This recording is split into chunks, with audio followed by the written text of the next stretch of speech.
Assalamualaikum warahmatullahi wabarakatuh. Halo semuanya, perkenalkan nama aku Trinda Novianti dengan NIM 2306111424. Di sini aku akan membuat video mengenai pengenalan mikroba untuk memenuhi tugas praktikum mikrobiologi industri dengan asisten laboratorium Kak Yohana Marsoid dan Bang Bihal Bifarlika. Pastikan kalian akan menonton videonya sampai habis ya. Bye bye.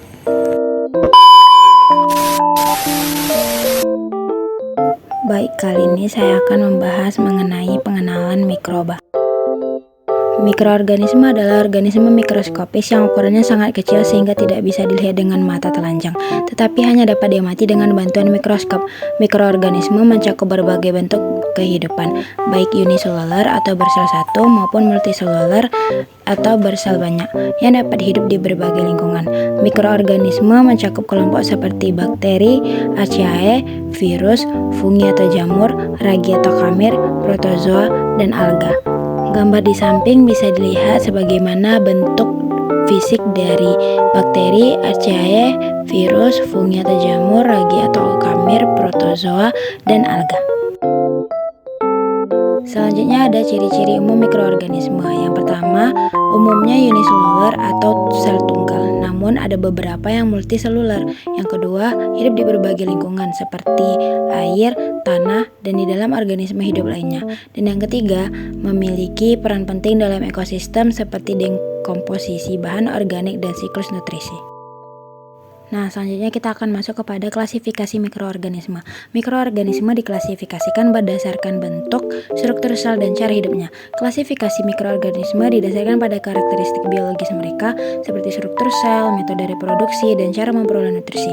Mikroorganisme dapat dibagi menjadi beberapa kelompok besar yang mencakup bakteri, virus, archaea, jamur, protozoa, alga, dan kamir atau ragi. Berikut adalah klasifikasi utama dari mikroorganisme. Tetapi pada video kali ini saya akan membahas hanya 5 klasifikasinya. Yang pertama itu bakteri, yang kedua fungi atau jamur, yang ketiga protozoa, yang keempat alga, dan yang kelima ragi atau kamir.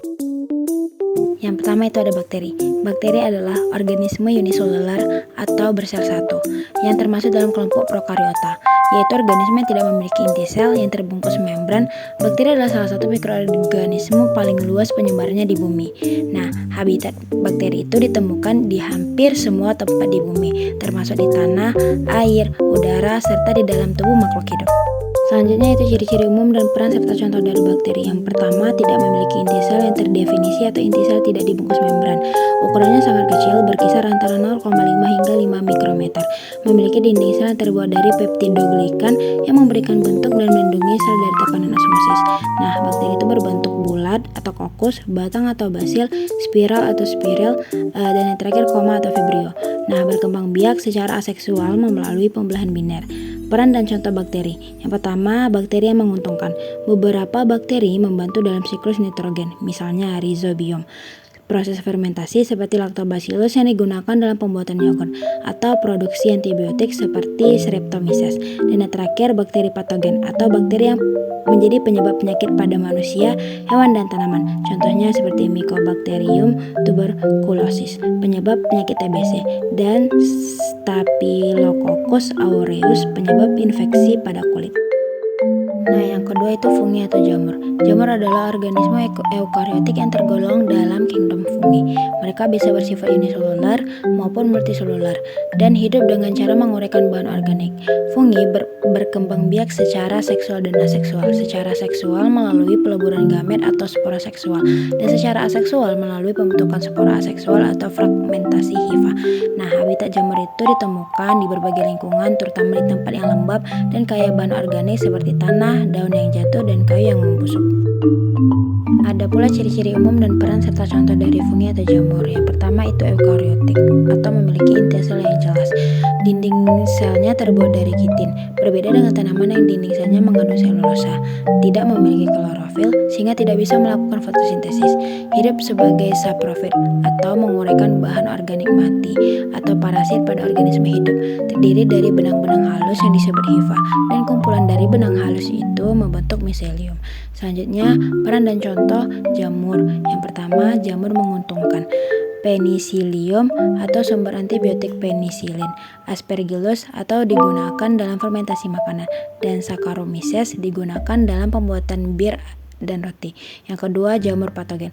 Jamur yang menyebabkan penyakit pada manusia seperti Candida albicans atau penyebab infeksi Candida, dan Trichopiton atau penyebab kurap. Yang ketiga itu ada ragi atau kamir. Ragi atau kamir adalah jenis jamur uniseluler yang tergolong dalam kelompok fungi. Mereka seringkali digunakan dalam proses fermentasi untuk menghasilkan alkohol dan karbon dioksida. Nah, habitat ragi itu biasa ditemukan secara alami pada permukaan buah-buahan, tanah, dan di lingkungan yang mengandung gula tinggi seperti sari buah. Ada pula ciri-ciri umum dan peran serta contoh dari ragi atau kamir. Yang pertama, eukariotik dan uniseluler atau bersalah satu. Berkembang biak dengan cara tunas atau budding, yaitu cara reproduksi aseksual di mana sel baru terbentuk dari sel induk.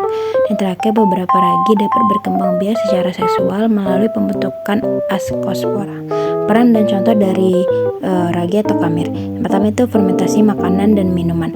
Ragi seperti Saccharomyces cerevisiae digunakan dalam pembuatan roti, bir, dan anggur. Ragi ini memfermentasi gula menjadi etanol dan karbon dioksida. Yang kedua, produksi biofuel. Ragi digunakan untuk memproduksi bioetanol dalam industri bioenergi. Dan yang ketiga, ragi patogen atau ragi yang menyebabkan penyakit. Candida albicans dapat menyebabkan infeksi pada manusia, terutama pada orang dengan sistem kekebalan tubuh yang lemah. Yang keempat itu adalah alga. Alga adalah sekelompok organisme autotrofik yang melakukan fotosintesis. Alga dapat berupa uniseluler atau multiseluler dan seringkali hidup di lingkungan akuatik. Habitat alga banyak ditemukan di perairan tawar dan laut. Mereka juga bisa hidup di lingkungan lembab lainnya seperti batu dan tanah.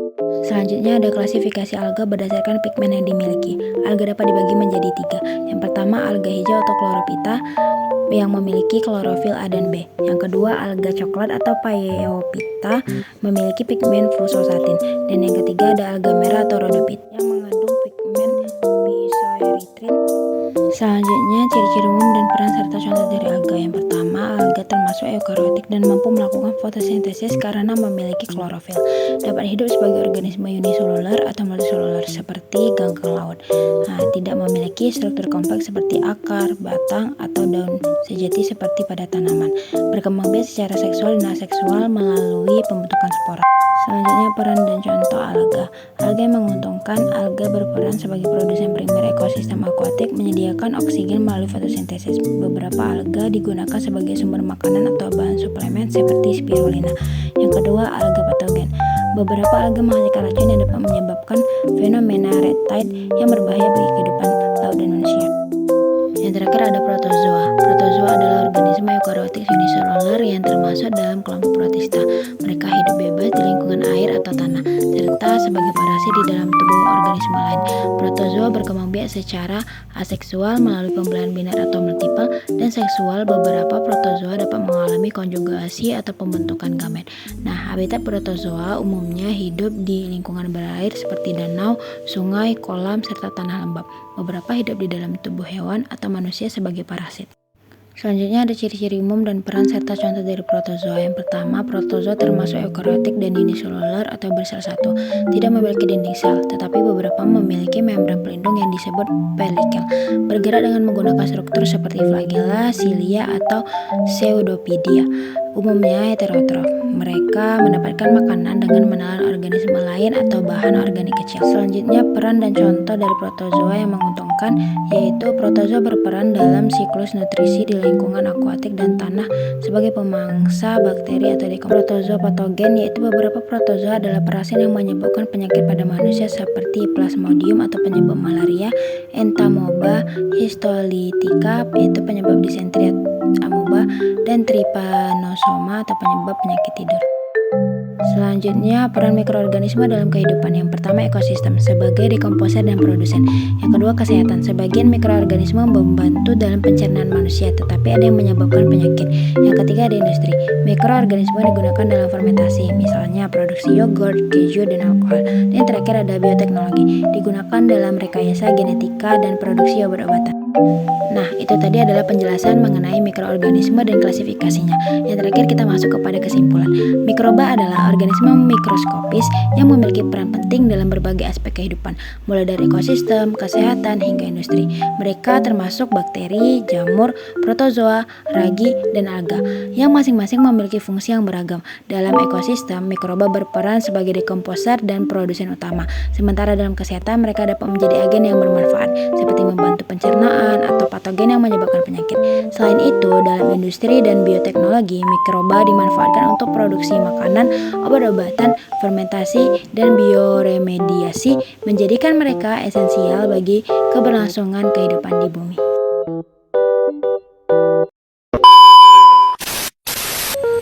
Cukup sekian video dari saya, lebih dan kurang saya mohon maaf. Semoga video yang saya berikan bisa bermanfaat untuk kalian semuanya. Assalamualaikum warahmatullahi wabarakatuh. Bye-bye.